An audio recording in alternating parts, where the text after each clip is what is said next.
हे द्विज, तब से यदि भाई को खोजने के लिए भाई ही जाए तो वह नष्ट हो जाता है। अतः विज्ञ पुरुष को ऐसा न करना चाहिए।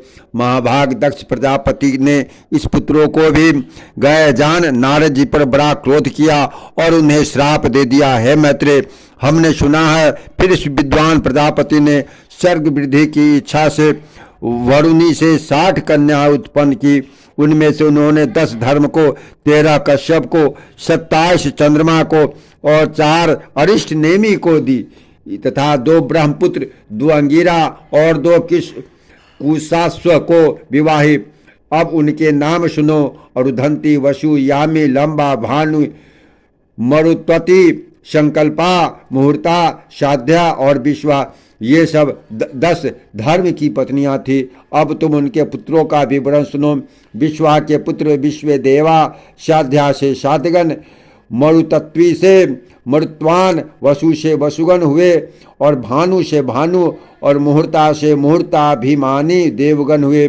लंबा से घोष, यामी से नागवती, अरुधंती से समस्त पृथ्वी विश्व प्राण हुए और संकल्पा से सर्वात्मक संकल्प की उत्पत्ति हुई। नाना प्रकार का तेज अथवा धन ही जिनका प्राण है, ऐसी ज्योति आदि जो 8 वसुगण विख्यात हैं। अब मैं उनके वंश का विस्तार बताता हूँ। उनके नाम आप ध्रुप, सोम, धर्म, वायु, अनल, अग्नि, प्रत्यूष और प्रभास कहे जाते हैं। आपके पुत्र वैतंड, श्रम, शांत, ध्वनि हुए और ध्रुव के पुत्र लोक संहारक भगवान काल हुए।